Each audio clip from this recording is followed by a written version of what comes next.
Oi. Obrigada.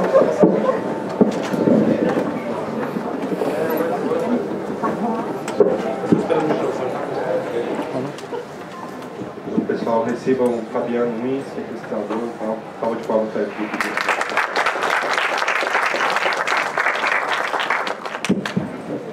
Boa noite a todos. Bom, agradecer a presença de todos, agradecer ao convite da organização, da mostra. Acho que é uma oportunidade ímpar, né? Nós que somos pesquisadores, cinéfilos, a gente está acostumado, o que o Vitor falou hoje mais cedo, nós estamos acostumados a ver muitos desses filmes em cópias horrorosas, né? Assim, quando a gente vê esses filmes em tela grande, em película, realmente, de fato, nós conseguimos assistir esses filmes, né? O quanto, na verdade, mesmo a gente não, mesmo pesquisando, quem conhece esses filmes, de fato acaba não tendo acesso aos filmes, né? Só numa oportunidade ímpar como daqui da mostra. Na verdade, eu vou falar um pouco mais, vou falar um pouco sobre o lugar do Kozarinski dentro do cinema da história, do cinema argentino, ali nesse período, nessa virada dos anos 60 para os anos 70, né?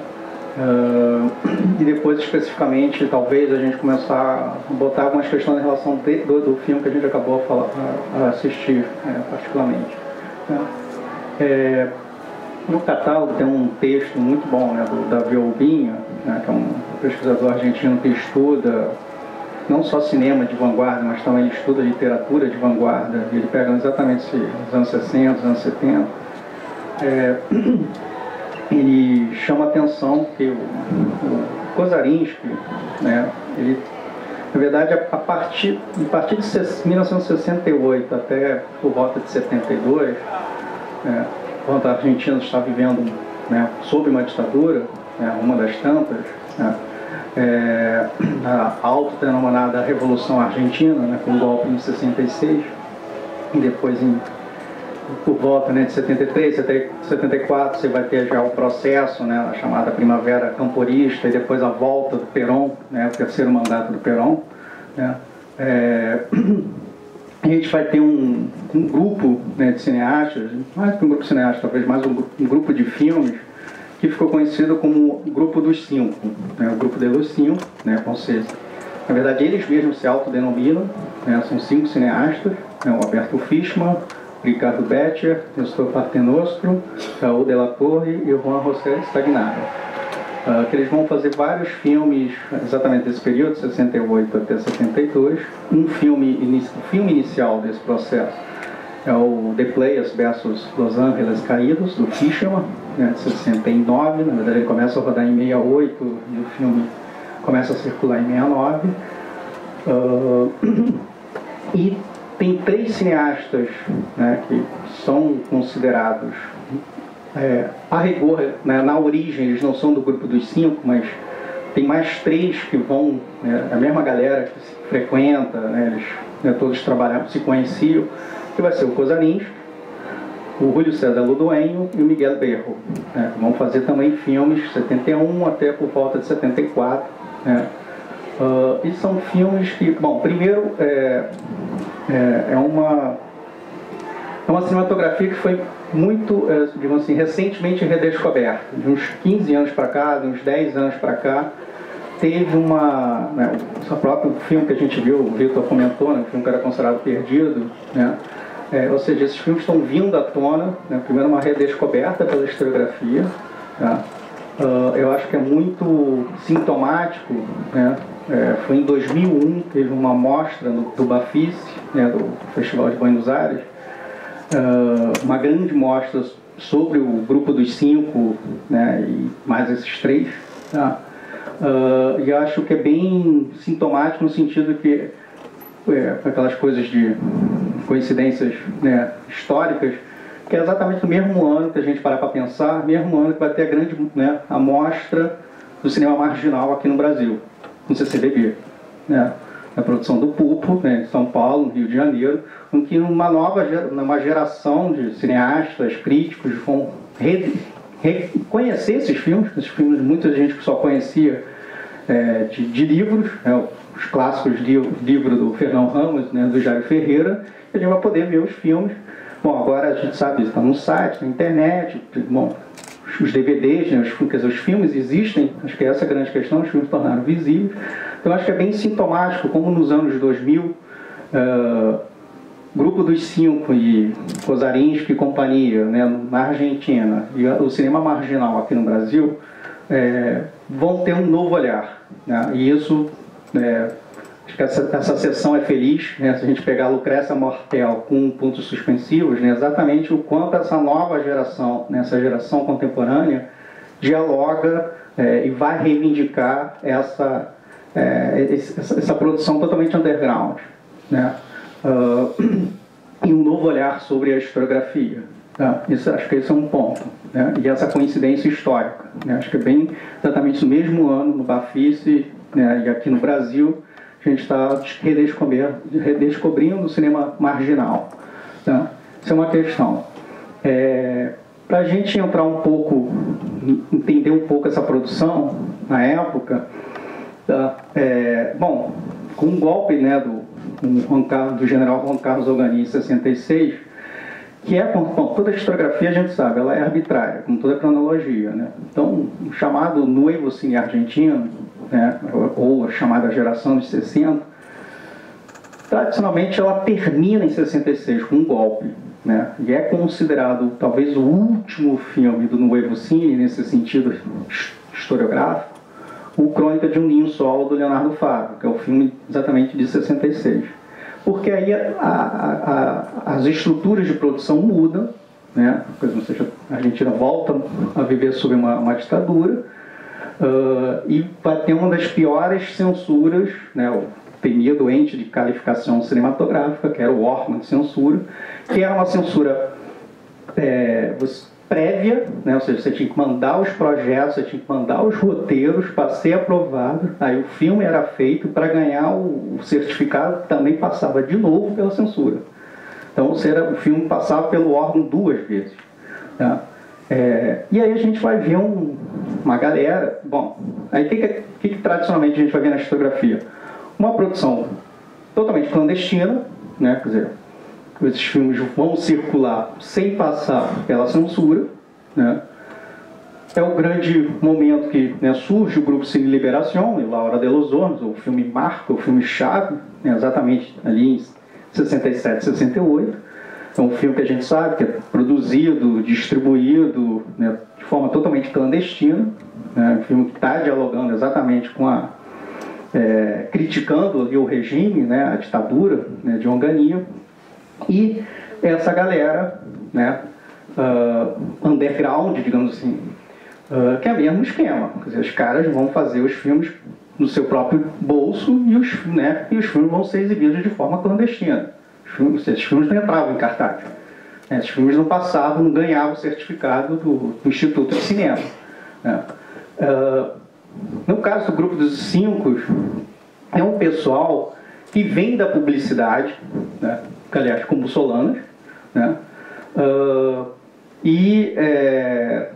Eles vão, né, quer dizer, é um pessoal que, né, eles, né, frequentavam os mesmos lugares, eles trabalhavam entre eles, né, eram mais ou menos ali, tinha um quarteirão, uma região ali na Avenida Paraguai, perto com Maipú, que era ali mais ou menos o lugar onde eles frequentavam, em Buenos Aires, onde eram os escritórios, né, das suas produtoras, né, de publicidade.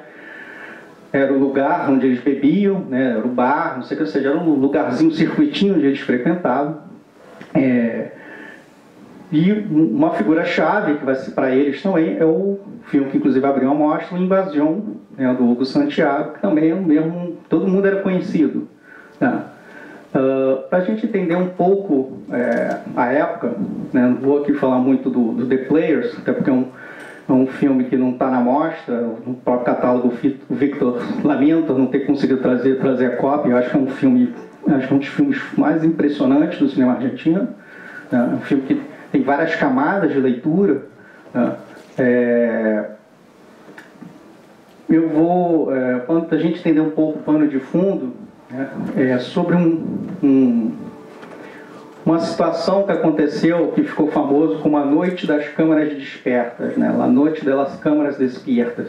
Se vocês jogarem isso na internet, vai ver um texto da Beatriz Sarlo, né? Um texto famoso, né? Que ela reconstitui isso, ela vai entrevistar as pessoas. E tem um documentário, né, de dois rapazes, já é um documentário de 2003, ou seja, é antigo, que a partir do texto da Beatriz Sarlo, eles vão fazer esse filme. É um filme universitário, né, feito por dois estudantes, se não me engano, de arquitetura da UBA, Universidade de Buenos Aires. É um filme que tem 1h e pouco, que exatamente se chama La Noite das Câmaras Despiertas, que eles vão, a partir do texto da Sarlo, eles vão entrevistar as pessoas, né, os cineastas, né, que é o que foi isso, né? E é essa que é a discussão que a Sarlo, quer dizer, ela faz toda uma reconstituição e depois algumas reflexões. Em novembro de 1970, houve um caso de censura dentro da Universidade Nacional do Litoral, né? Ou seja, na escola de Santa Fé, né? No curso de cinema, o mesmo curso foi fundado pelo BIRR, lá em 56, tem um caso de censura.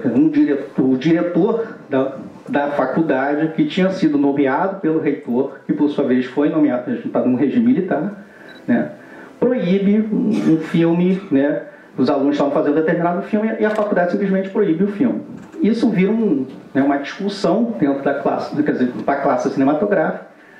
E aí alguns docentes de Santa Fé vão bater na porta do Fischerman, do Alberto Fischerman, que já tinha feito The Players, né, em 70, o The Players circula em 69, e eles falam, quer dizer, a gente vai fazer um grande ato, né, contra a censura, né, e queremos que, né, os companheiros, né, de Buenos Aires se manifestem, né. E aí o Fishman fala, nós somos cineastas, nós não nos expressamos por textos, nós fazemos filmes. Então, e é tipo assim, isso foi na quarta, o ato era no sábado. Então assim, nós vamos fazer filmes, nós somos cineastas, então nós vamos nos manifestar como filmes. E aí eles viram à noite, né? Quer dizer, eles tudo decidem, eles na madrugada de quinta para, na verdade, de quarta para quinta, né? Eles já montam um estúdio, montam a luz, que são 6, 7 filmes, né? Para ser muito rápido, tem que ser, são todos rodados em 16mm, em reversível, vocês sabem, reversível como se fosse uma Polaroid, né? Ou seja, você já revela, o negativo já vira um positivo, né? Então você já não precisa mais fazer uma cópia, a cópia já é a original, né? Ou, quer dizer, melhor dito, o original já é a cópia, já é positivada, e sim som, para ajudar na pós-produção. Ou seja, então eles vão fazer 6, 7 curtas, mudos, preto e branco, né, irreversível. Não dava tempo para filmar um atrás do outro. Então, eles, no estúdio, né, eles montaram a luz de uma forma de que dava para fazer estava fazendo 3 filmes ao mesmo tempo dentro do mesmo estúdio, né? E aí eles montam na sexta, e na madrugada da sexta, às 2 horas da manhã, numa sintroneta, eles, né, pegam a estrada para chegar de tarde, né, em Santa Fé, com os filmes, né, para chegar até o ato, né. Quando eles chegam em Santa Fé, o evento era um sindicato dos ferroviários, que é bem, como diz a Sarlo, né, então é bem sintomático da época. Esse protesto ser dentro de um sindicato, quer dizer, fora da universidade, não só pela questão, né, quer dizer, fora da faculdade, mas essa relação da universidade ir extramuros, né, se relacionar com a sociedade, com a comunidade. E aí começam, né, as declarações, as entrevistas. Estava todo mundo lá, quer dizer, estava a esquerda peronista, a esquerda não peronista, os trotskistas, estava todo mundo reunido, né?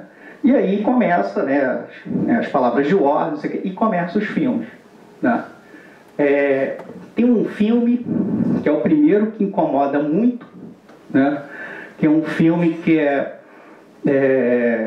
basicamente um plano sequência, né, de uma de uma mulher meio que escandalizada lendo um livro, né? E aí quando a câmera se aproxima, né? É uma revista pornográfica, né? E uma coisa assim escandalosa, porque é uma loira tendo relações com um porco, né? Ou seja, uma pornografia de zoofilia, e na capa tem uma imagem do Che Guevara. Assim, essa revista pornográfica tem uma capa do Che Guevara, né? Que aí, como, né, o Filipelli, que é um dos técnicos, né, que é dessa galera, ele fala: na verdade não era uma foto do Che Guevara, era a foto do Omar Sharif, que tinha feito um filme, né, do Fleischmann 2 anos antes, que ele faz papel do Che Guevara. Mas de qualquer forma é a figura mítica do Che, alguém, nem que seja o próprio, mas era alguém imitando um guerrilheiro, né? Então isso já vai abaixo. E depois vem um filme do Fischer, propriamente dito. Esse filme é o único que eu saiba que existe, né? E está na internet.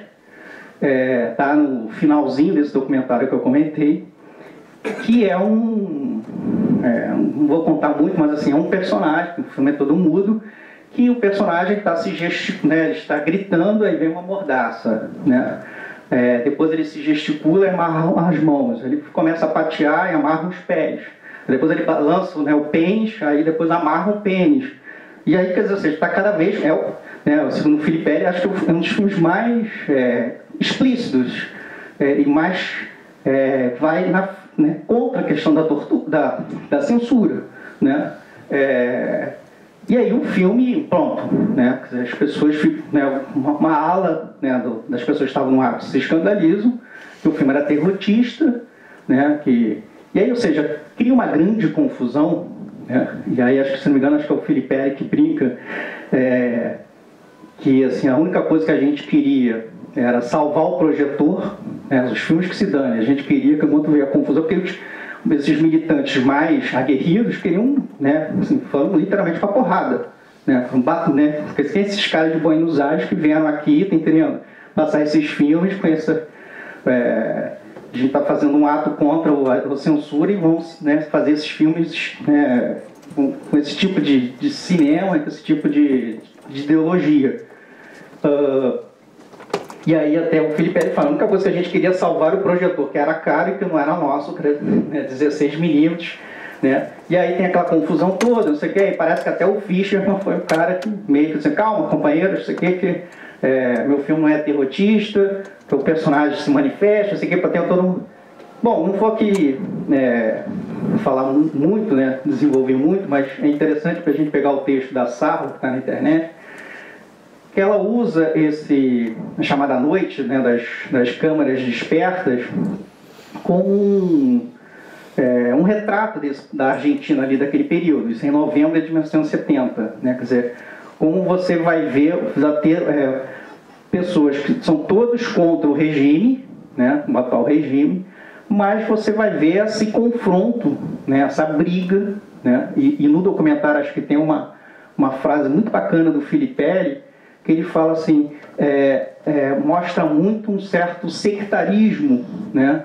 E nós argentinos, né, aflora, eu acho essa metáfora uma metáfora recorrente, né, que faz aflorar esse anão fascista que todo argentino tem dentro, né? Parece que, né, todo argentino se acha o dono da verdade, e enquanto um argentino se encontra com o outro, né, com a ideologia oposta, o negócio, no último, né, é resolvido na porrada, né? E assim, quer dizer, isso vem à tona, esse autoritarismo que está entranhado, né, na cultura argentina, né, e na esquerda argentina, né. Acho que isso abre um pouco para a gente pensar como esses filmes eles vão surgir nesse período, né, um cinema totalmente não comercial, no sentido, ou seja, eles não estão circulando no cinema tradicional, mas, por outro lado, também eles vão ser muito críticos a um chamado cinema político, né?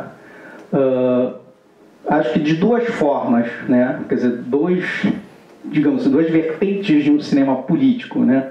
Uma que a gente vai ver muito recorrente na crítica cinematográfica daquela época, né, latino-americana, de um cinema político que vai absorver o cinema clássico narrativo, né? Alguns bem feitos, outros não, que não é um mérito, mas a gente sabe que a Batalha de Argel, do Pontecorvo, é um filme chave para essa geração, né? Então, e um tipo de cinema que depois, principalmente uma figura como Costa Gavras, né? o franco-grego, né? O cineasta franco-grego, o Z, A Confissão, quer dizer, são filmes exatamente ali, Estádio de Sítio, ou seja, são filmes exatamente dessa viração 60 para os anos 70, que vão fazer muito sucesso inclusive de público, né? Eles vão circular, principalmente na Europa, lá fora. Muitos desses filmes eram proibidos aqui na América Latina, né? E eram filmes, digamos assim, comerciais, né? E uma parte da crítica vai muito criticar, né? Assim, vai ser muito... É um cinema político palatável, né? Digamos assim, para as grandes massas, né? Ele não tem uma linguagem, não está muito preocupado com algumas questões estéticas, né? E aí isso é um problema, né, para todo cinema que se diz político. Bom, aí tem discussões mais sofisticadas em relação a isso. E nessa trilha, se a gente pegar os anos 70, o próprio cinema, um determinado cinema político italiano, né? A gente pensar investigações de um cidadão acima de qualquer suspeita, né? Quer dizer, tem alguns filmes italianos que vão seguir digamos assim, essa linhagem Costa Gavras, né? Que vai ser muito criticado por uma ala, né? Que é exatamente que a gente vai ver uma figura como Kozarinski, né? Kozarinski, ele vai no catálogo, né? no texto do Albinha, ele cita, né? Um texto famoso, né? Do Kozarinski da época, né? Quando circulou o Pontos Suspensivos, né? O Reticência. Ele vai criticar exatamente esse cinema político, né? Primeiro parece que como se estivesse vendendo, né? Parece que virou um gênero comercial, né? O cinema político. Ele é muito duro, né? Tem os textos o trecho que ele cita isso, parece que você está vendendo, né? Mais um desodorante, um refrigerante, né? E isso virou uma moda na Europa, né? Essa coisa né? Todo mundo tinha um pôster do Che Guevara, né? Então, assim, isso que, né, parece que uma leitura que, sendo bem dura, assim, uma leitura é como se você trocou o estereótipo, né? Quer dizer, o latino-americano, ele sempre é esse exótico para o olhar europeu, né? E você simplesmente trocou, né, a rumbeira ou a Carmen Miranda pela figura do guerrilheiro, né? Quer dizer, isso que o Kozarinski está, né? Quer dizer, e até que ponto esse cinema político, né, ele também satisfaz, né, esse olhar exótico europeu, né?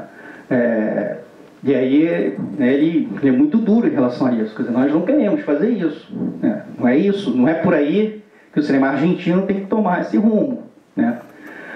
Por outro lado, o Kozarinski é uma figura muito interessante, porque ele tem uma formação totalmente europeia, né? Quer dizer, ele tem a ideia de fazer esse filme, ele estava em Paris, né? Ele volta de Paris em 67, né? E aí ele consegue... ele volta acho que em 68, e aí ele começa a ter essa ideia de fazer um filme, e ele roda esse filme, se não me engano, em 69, é um filme totalmente, digamos assim, caseiro entre aspas, porque assim, os técnicos são grandes técnicos, né?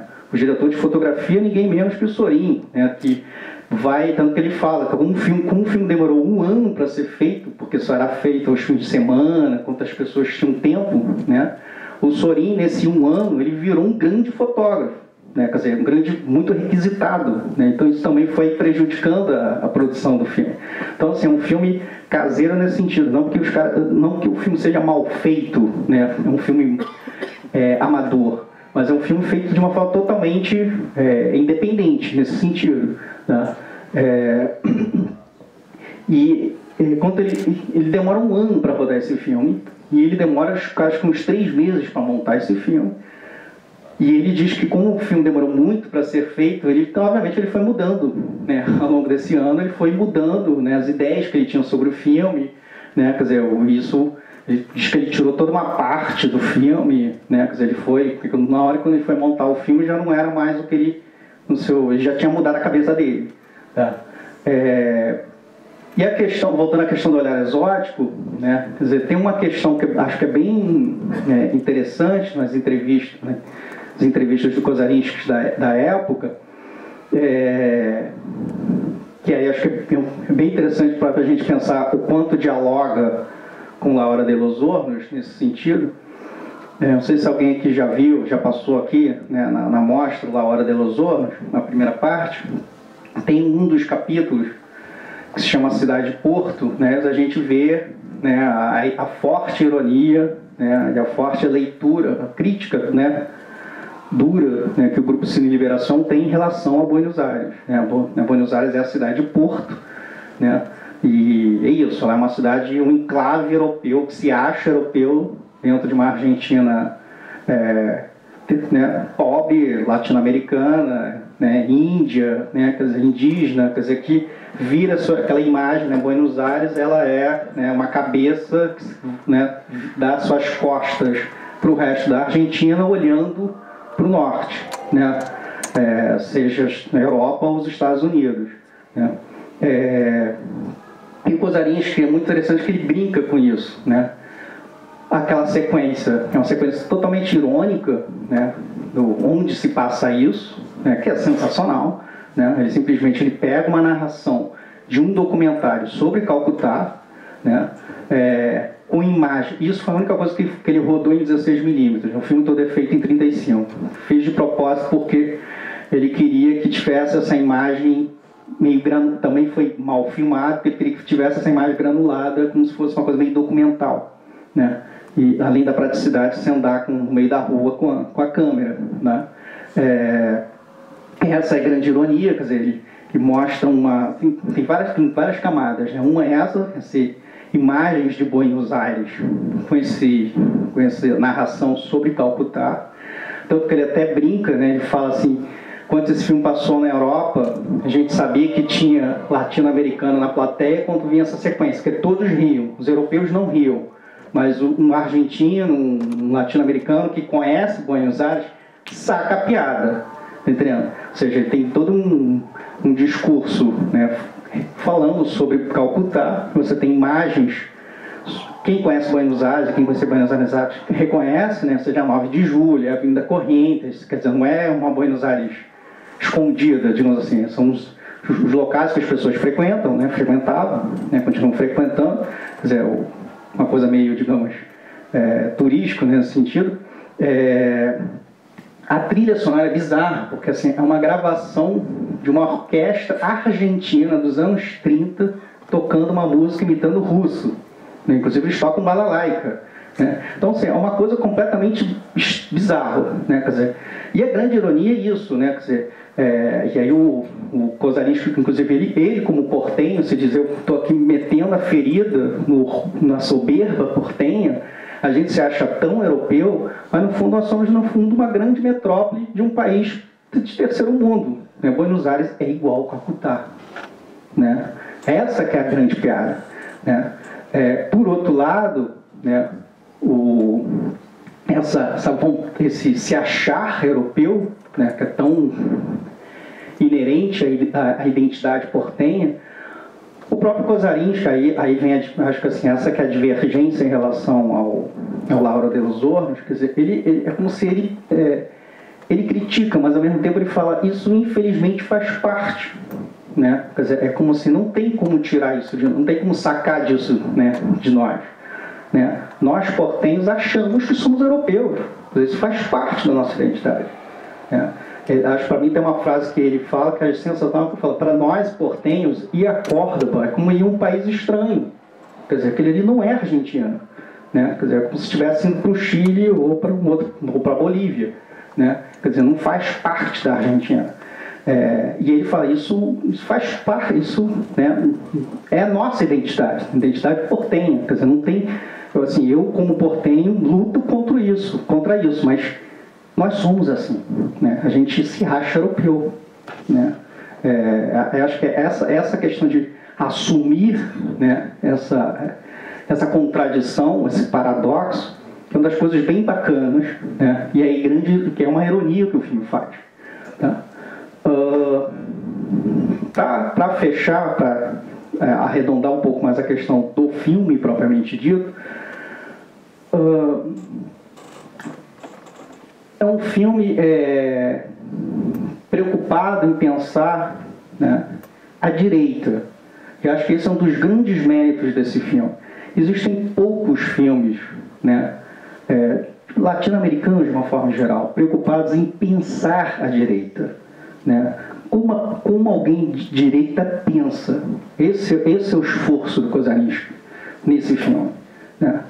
E ele aqui, tudo bem, um filme totalmente irônico, satírico, mas é como se ele perceber, ele nas entrevistas da época, ele chama atenção, é como se uma direita tradicional perdeu o seu lugar, né?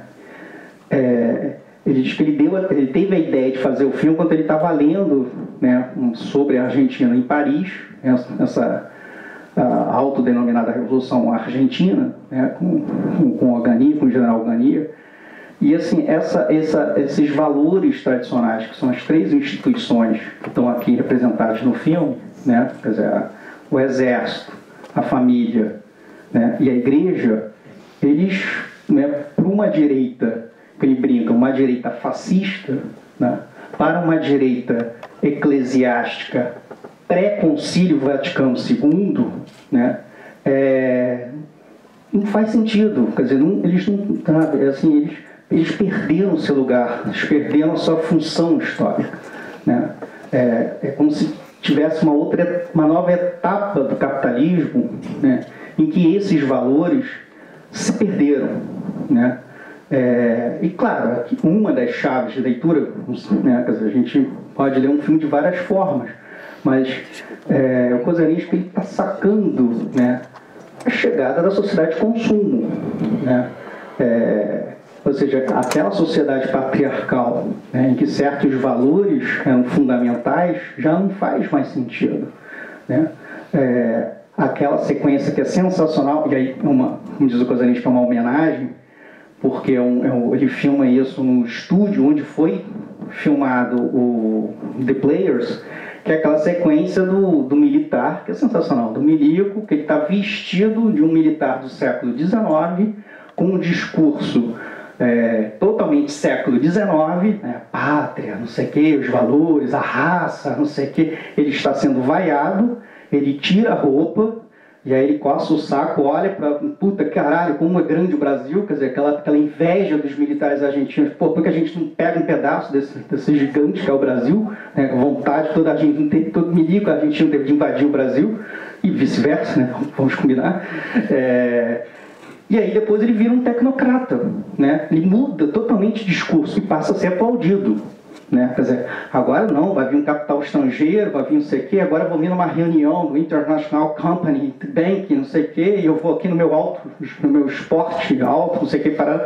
Quer dizer, e aí ele é aplaudido. Né? Quer dizer, essa sequência é uma sequência chave, né? Quer dizer, que o M, que é o personagem principal, ele não entende. Né? Quer dizer, como assim? Quer dizer, esses valores tradicionais, né, se perdeu, né? Quer dizer, o exército faz isso, né? O oficial fica traficando lá o uísque importado, né? Está mais preocupado com cigarro americano, com qualquer outra coisa, e ele chama atenção, não, mas o inimigo está aqui dentro, isso que o M, né, chama atenção.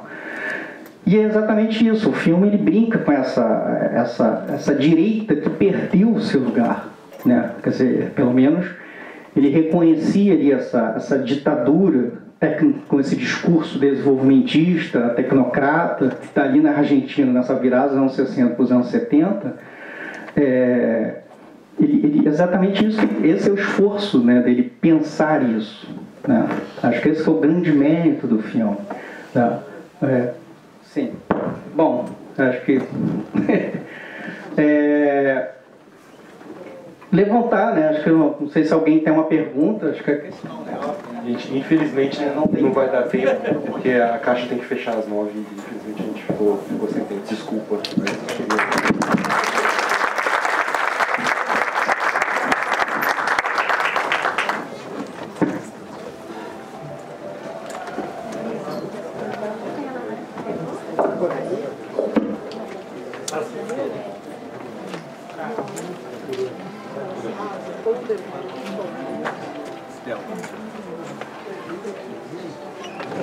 A referência de Calcutá Sim. é uma referência do texto do Levi-Strauss.